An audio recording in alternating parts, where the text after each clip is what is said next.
పూతన వాళ్ళు ఆకాశాన్ని ఎంత కానీ వెలకడతారు. Wow super. It was very bad, but thank you. మీరు ఎందుకు నవ్వారు అధ్యక్ష?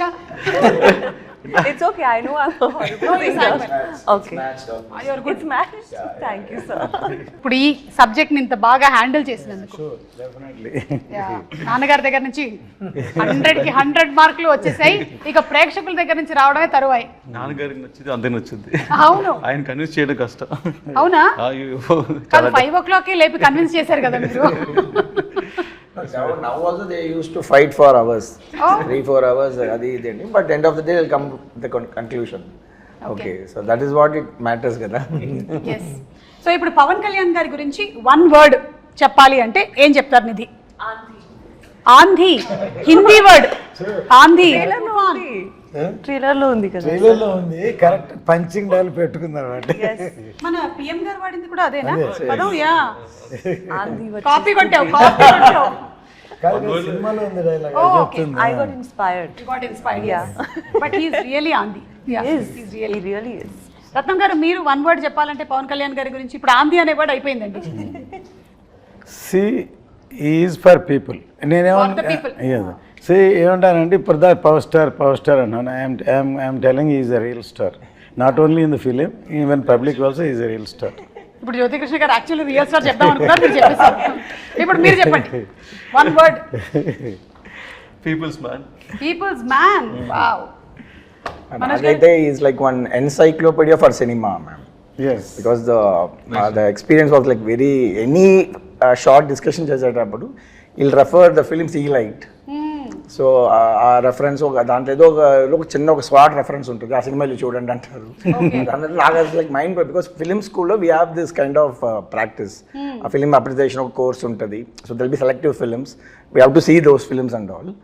అందుకనే పుస్తకాలు చదవాలి. నాకేమో మొదటి పేజ్ తిప్పగానే నిద్ర వస్తుంది. Not only books, ma'am, all the films. You would have watched all the films. And is very very best director. నేను ఆయనతోటి సత్యాగ్రహి సినిమా చేద్దామని టైటిల్ అనౌన్స్ చేసి గ్రాండ్గా పూజ చేసి ఆయన డైరెక్షన్లో Rahman music, PC Sreeram and but జరగలేదు. మొన్న అన్నాను సార్, నేను అప్పుడు అది చేసి ఉంటే సూపర్ హిట్ అయ్యేదంటే నవ్వి, మీరు చేసి ఉంటే సూపర్ హిట్ అయ్యేది, కానీ నేను అమెరికన్లాగా సినిమాలు చేస్తూ ఉండేవాడిని, నేను పాలిటిక్స్లోకి వచ్చి ఉండేవాడిని కదా. Correct, maybe. కానీ ఆయనకి కంప్లీట్గా హీఈస్ ఇన్క్లైన్డ్ టువర్డ్స్ పీపుల్ కాబట్టి ఆయన డెఫినెట్గా అలా అయినా సరే వచ్చి ఉండేవాళ్ళు. టాకింగ్ అబౌట్ కీరవాణి గారు, అండ్ ఆల్రెడీ కీరవాణి గారు పీరియడ్ ఫిల్మ్స్ చేస్తున్నారు. He's experienced with this. So how was that experience handy here? నేను ఇందుకు చాలా మ్యూజిక్ డైరెక్టర్తో పనిచేస్తున్నాను మేడం. అండ్ కీరవాణి గారు కొంచెం డిఫరెంట్ అంటే I don't feel like I'm working with senior technician first of all. And very sharp madam, అన్ని టెంపోలోనే మాట్లాడతారు. And చెప్పేవి ఇది ఈ సినిమాకి చాలా 2 సాంగ్లు అనుకుంటాను ఓవర్ నైట్ చేశాను. ఒక సేమ్ టైం ట్యూన్ అనుకుని అదే టైంలో లిరిక్స్ రాసి ఓవర్ నైట్లోనే మొత్తం బీజిఎమ్స్ అయిపోయి next day morning song ready, shooting ready. So అలాగ 2 songs ఓవర్ నైట్ రికార్డ్ చేసాము. ఎస్పెషలీ ఒక ఛాలెంజింగ్ ఉండాలని అసురన్న సాంగ్ ఒకటి నేను లిరిక్స్ పర్సనల్గా రాసి పెట్టుకున్నాను. ఎప్పుడు కీరవాణి సరే మీట్ అయ్యే 1 year బ్యాకే ఒక రఫ్గా ఒక లిరిక్స్ రాసి సెట్లో నా టేబుల్లో పడి ఉంది. రాంగోపాల్ ఘోష్ లిరిక్రెడ్ ఫ్రెండ్ని పిలిచి, లేదు లిరిక్రెడ్ ఫ్రెండ్ బట్ కాన్సెప్ట్ అంతా మందే. సో కొంచెం రాంగోపాల్ ఘోష్ని లిరిక్రెడ్ పిలిచి మొత్తం రాసి పెట్టుకుని ఒక సిచ్యువేషన్కి రాసి పెట్టుకున్నాము. అండ్ అది అలా వదిలేసాను. ఇంకా 1 year తర్వాత ఇప్పుడు సినిమా స్టార్ట్ అయితే ఆయన నన్ను ఫాలో అవుతున్నారు. సార్ మన లిరిక్ అయింది కదా ఎప్పుడు సార్ కీరవాణి గారు మీట్ అవుతాను. నేను ముందు సార్ నన్ను అక్సెప్ట్ చేయనండి, సో దాని ద్వారా నేను మిమ్మల్ని తీసుకెళ్తాను అని. సరే ఎప్పుడైతే కొంచెం ర్యాపప్ పెరిగిందో అంత అయిందో సార్కి సర్ప్రైజ్గా వెళ్ళి లిరిక్స్ చూపించాను. సరే ఒక సాంగ్ అనుకుంటున్నాను అని. నాకు ఆశ్చర్యం అంటే నేను ఏదో మైండ్లో ఒక ట్యూన్ అనుకుని రాసుంటాం, ఆ లిరిక్స్ చదివేటప్పుడు సార్ అదే ట్యూన్లో హమ్ చేస్తున్నారు. నేను షాక్, లిరిక్ పెట్టి కూడా ట్యూన్ వచ్చి సేమ్ ట్యూన్ వస్తుందా అని. That was first time. And experience తర్వాత నేను నాకు ఎలా కావాలి ఇన్పుట్స్ అని చెప్పాను.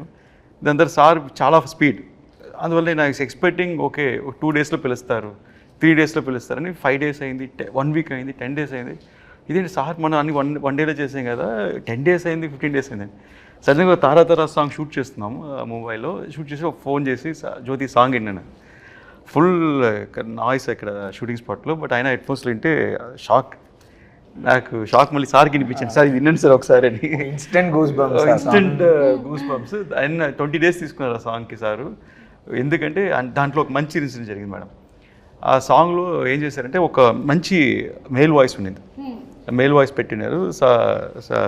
సార్ అబ్బాయి కాలభైరవి పాడినారు ఒక లైన్, చాలా బాగుండింది అది. ఫస్ట్ కోరస్ ఉంది, నేను అడిగాను సార్ కొంచెం ఇంకా పవర్ఫుల్గా ఒక మంచి బోల్డ్ వాయిస్ కావాలంటే మా అబ్బాయి కాలభైరవి పాడించాను, పాడించారు ఒక లైను. అది ఇన్ని బాగుందని చెప్పి మళ్ళీ సార్ దగ్గర మళ్ళీ నేను థర్డ్ టైం ఏం చెప్పాను, సార్ మీరు చేసిందే ఫస్ట్ బాగుంది, నా suggestion might be wrong, crowd group అనేటప్పుడు బాగుండింది సార్, ఇది ఒక డామినేట్ అవుతుంది, అందువల్ల మీద తగ్గుతుందంటే అవును కరెక్ట్ అని చెప్పి మార్చేస్తానన్నారు. సో సాంగ్ లిరిక్స్ రోజు మనం సింగర్స్ పేరు రాస్తాం యూట్యూబ్లో, ఎవరెవరు సింగర్ అని, దాంట్లో సింగర్ పేరు లేదు, గ్రూప్ సింగర్స్లో ఉంది కాలభైరవి పేరు. నేను షాక్ అయ్యాను. నేను సార్కి ఫోన్ చేశాను, ఆయన పాడారు కదా సార్, సింగర్ కదా, ఆయన పేరు పైన రాయలేదని. లేదు నువ్వే కదా కోరస్ కావాలన్నా, అందులో కోరస్లో పెట్టేశాను అన్నారు. నేను సార్ సారీ సార్ నేను తప్పు చెప్పింటాను. లేదు యు ఆర్ రైట్, అది అలాగే వర్కౌట్ అవుతుంది, సో వాట్ అది కోరసే కదా, అందువల్ల అలాగే ఉండాలన్నారు. ఆయన ప్రొఫెషనలిజంకి హ్యాట్స్ ఆఫ్, అండ్ ఆయన థింకింగ్, ఆయన థాట్ పవర్కి హ్యాట్స్ ఆఫ్. సో అదొకే. సార్ వచ్చి క్రిష్ గారు ఉండేటప్పుడే I got a call from them, but ఆ టైం కూడా జరగలేదు నెక్స్ట్ ఆ schedule. Then this time the story was different. He came up with all the changes, and first time చెప్పేటప్పుడు it was very fascinating, because ఆ worlds create చేయనప్పుడు ఒక excitement వచ్చేసింది, because we have to going to create something which is not exist అనేది. So అడిగారు కదా long production. అవును. So long production అయినప్పుడు ఈవెన్ జాన్ శేఖర్ ఎవరికైనా